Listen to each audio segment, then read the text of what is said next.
papel e caneta na mão, porque já vai começar. A sabedoria diária que transforma sua vida.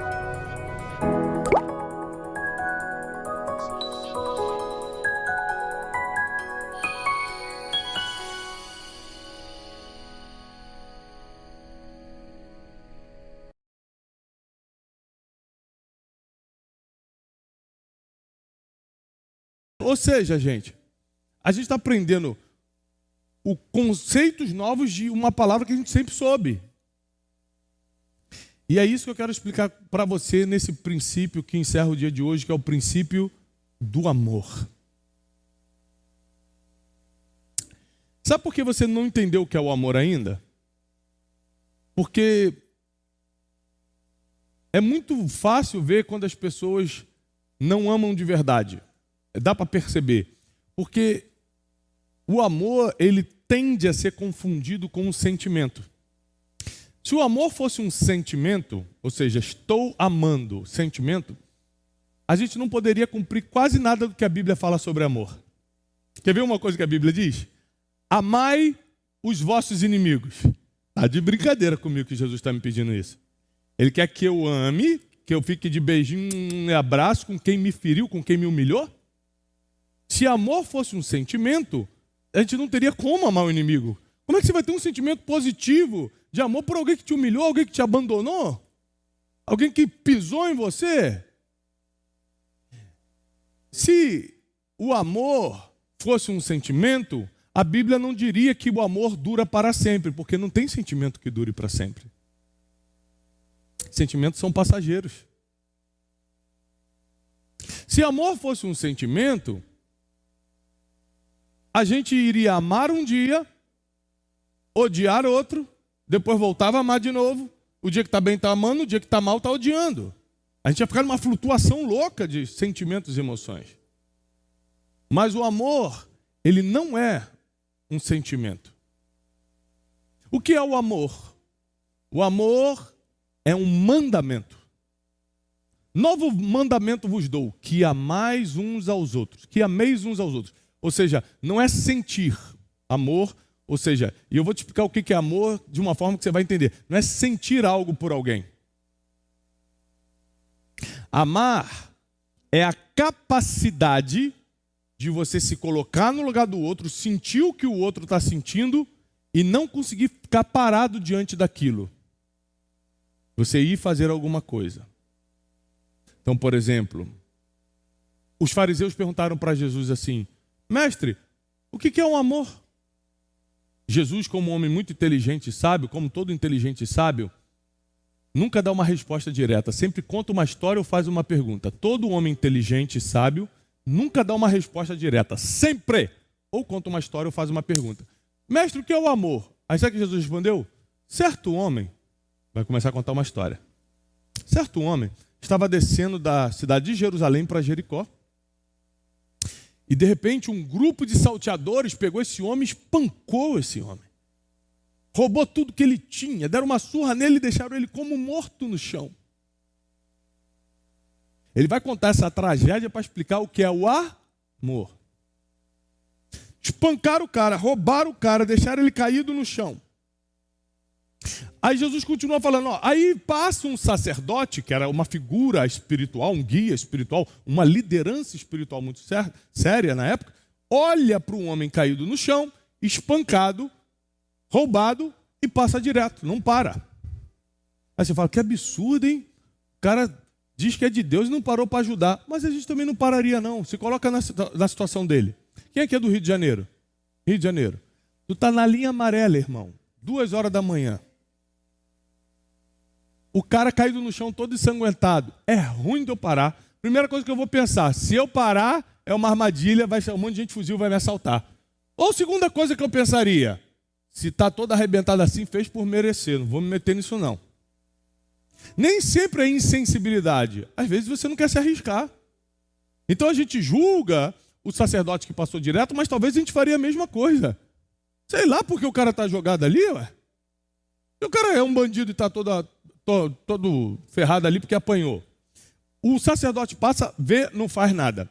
Depois passa um levita, que era um trabalhador do templo. também uma figura espiritualizada. Ele passa, vê o cara, passa direto também, tem seus motivos. Medo?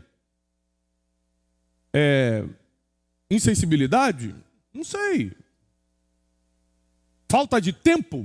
Puxa, eu estou apressado, até queria ajudar, mas não posso chegar atrasado no meu compromisso lá no templo, deixa eu ir embora. A gente não sabe os motivos, a gente sabe que dois não pararam. O terceiro, a Bíblia diz que ele era um samaritano. O que era um samaritano?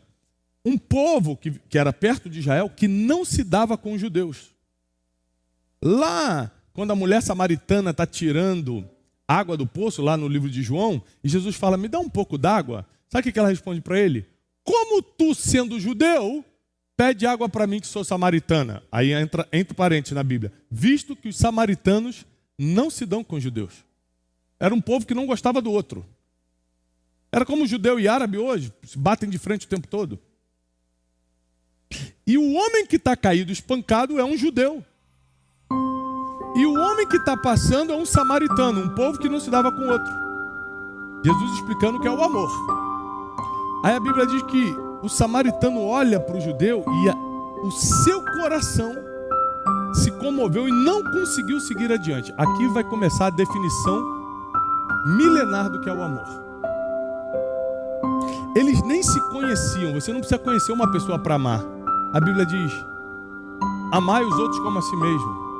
Quanto tempo você tem que conhecer para amar uma pessoa como sentimento? Muito tempo. A maioria das ordenanças de Jesus para amor é coisa meio instantânea. Fala, como é que eu vou amar uma pessoa de primeira? Eu, hein? Que doideira, não estou entendendo. É porque você está vendo o amor como sentimento. Olha a explicação de Jesus do que é o amor. E ele vendo, não conseguiu seguir adiante. Ou seja, ele sentiu o que o outro estava sentindo e falou, não consigo continuar minha vida sem resolver o problema desse cara. Os outros continuaram, mesmo que por motivos lícitos, continuaram a caminhada. O samaritano não conseguiu. Ele falou, não consigo. Se fosse eu aqui, eu ia querer alguém fazendo algo por mim. Ou seja, o amor na definição milenar é sentir o que o outro está sentindo, a ponto de se meter.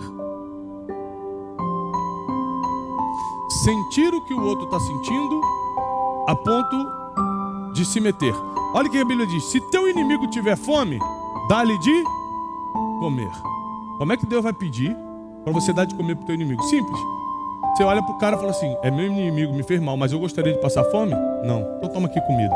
Não sou seu amigo, não vai comer lá em casa, mas passar fome na minha frente você não vai não. Por quê? Porque eu não consigo seguir meu caminho vendo alguém passar fome, porque eu não gostaria que acontecesse comigo.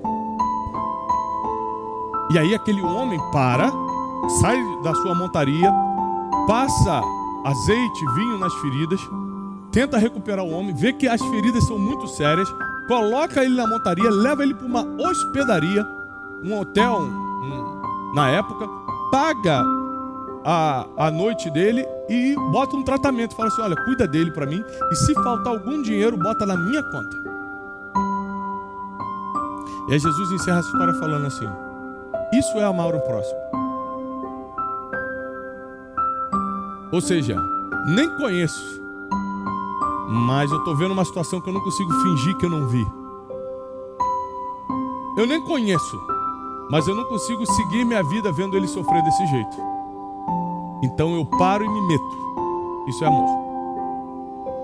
Amor não é um sentimento, é um mandamento. Então quando a Bíblia fala, amai uns aos outros, ame o inimigo, se teu inimigo tiver fome, dá de comer, se tiver sede, dá de beber, se alguém te dá na cara, você dá outra, o que ele está falando?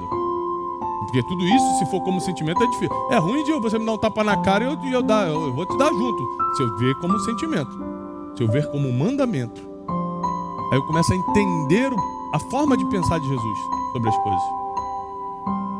Então existiram coisas na minha vida que eu vi, me coloquei no lugar da pessoa e falei, não consigo seguir minha vida sem me meter nisso aqui. Eu vou ter que ajudar essa instituição, essa família, essa coisa. Eu não consigo seguir minha vida assim. Não consigo. Mateus 9,36, olha a nossa base milenar. Diz assim, ao ver as multidões, Jesus teve compaixão delas, porque elas estavam aflitas e desamparadas, como ovelhas sem pastor. Deixa eu te explicar um pouquinho sobre ovelha. O bicho ovelha é um animalzinho que depende completamente do pastor. O pastor é o homem ou a mulher que cuida daquele rebanho. Por exemplo, a ovelha não consegue achar comida sozinha. Ela não consegue se alimentar sozinha. Ela não consegue achar um rio para beber água sozinha. A ovelha depende para tudo, para direção, encontrar o caminho, para alimentação, para proteção. Se aparecer um lobo, mata todas as ovelhas. Não tem uma ovelha que consiga reagir a um lobo. Então, um rebanho de ovelhas sem um pastor está condenado. Aí Jesus, conhecendo bem essa metáfora, ele usava muito metáfora de pastor e ovelhas. Por isso hoje um líder, por exemplo, na igreja evangélica se chama pastor, por causa da metáfora pastor e ovelha. Jesus, conhecendo bem essa relação entre Deus e as pessoas como pastor e ovelhas, ele está diante de 5.000 homens, fora mulheres e crianças. Aqui vai acontecer a grande multiplicação dos pães e peixes. Essa passagem é um pouquinho antes de acontecer a multiplicação. Ele olha assim e fala: não consigo mandar esse pessoal embora. E aí os discípulos reclamam. Os discípulos falam assim: Jesus, sabe o que é? É que está escurecendo. Aí não tem comida e são muitas horas de caminhada até a aldeia de cada um. É melhor mandar embora logo. Jesus falou: não consigo. Por quê? A gente vai se livrar de um problema criando um maior para eles. Eles são como ovelhas que não têm pastor. Eles não sabem se defender, eles não sabem comer, eles não sabem achar o caminho de nada. Fala o seguinte: manda todo mundo sentar. Vê se tem alguma coisa para comer aí. E aí um dos discípulos de Jesus, André, fala: encontrei um menino que tem 5 pães e 2. Jesus falou: isso serve. E a Bíblia diz que Jesus, começando a multiplicar, começando a cortar o pão, a comida foi multiplicando, alimentou 5.000 homens, fora mulheres e crianças, e sobrou 12 cestos. O que sobrou era mais do que tinha inicialmente. O que sobrou era mais do que tinha inicialmente. Isso por quê? Porque ele começou a colocar o princípio do amor em evidência. Eu não vou conseguir seguir minha vida e resolver minha parte sem resolver a tua que está pior do que a minha. E aí, se você... Agora vamos olhar para os nossos relacionamentos. Como a gente diminuiria as brigas de casal se a gente tivesse o amor como mandamento e não como sentimento? Porque quem é casado aqui há mais de 10 anos, levanta a mão. Você sabe muito bem que tem dia que você acorda com raiva da pessoa. Todo dia falaram aqui, eu falei: calma, todo dia? Ah, que susto. Ah, que susto. Ah, tá. E o marido do lado, corajosa, hein? Será que teremos Ultimate Fight hoje?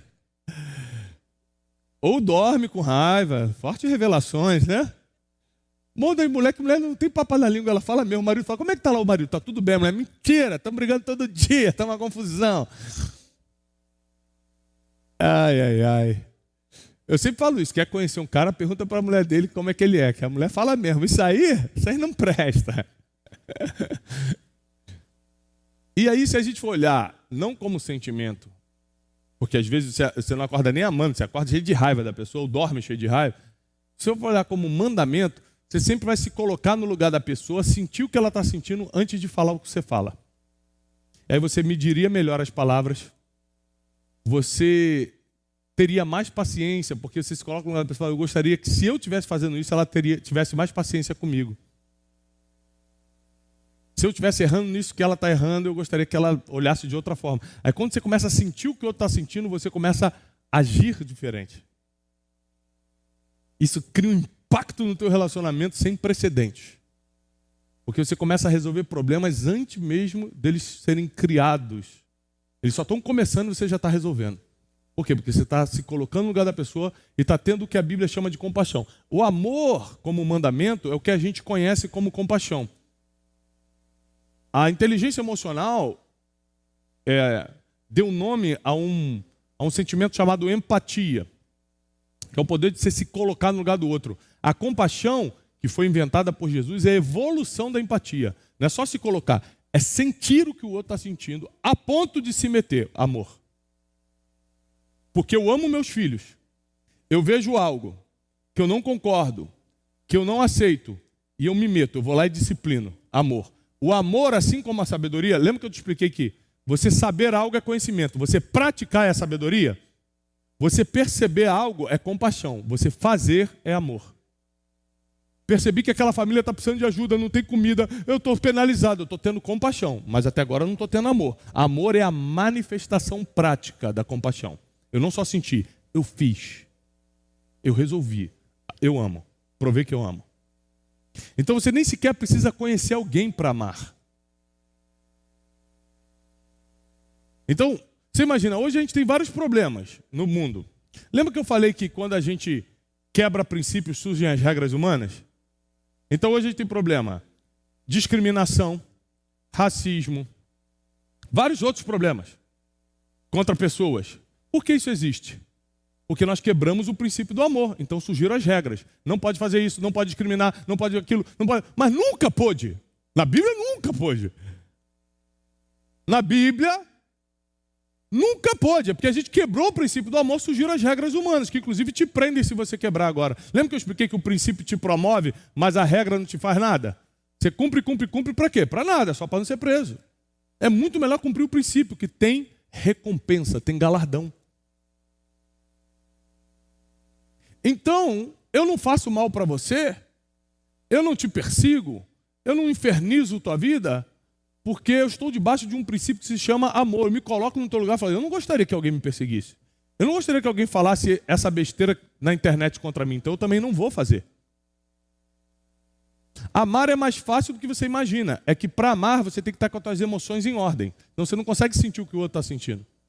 Como nós vivemos num mundo de confusão mental e emocional, ninguém está se colocando no lugar de ninguém. É por isso que a gente está no mundo de ódio e não no mundo de amor. Então, o sentimento que você tem por alguém, eu estou apaixonado, concordo. A paixão, por exemplo, é um sentimento. Estou apaixonado, eu olhei aquela pessoa, estou amando. Aí a gente coloca a palavra amando. Na verdade, você está apaixonado. A paixão é um sentimento.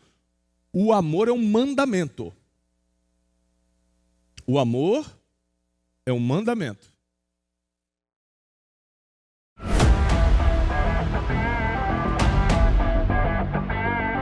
Antes da minha mãe convidar, eu não sabia muito bem o que era o método 10, eu sabia que era 12 princípios.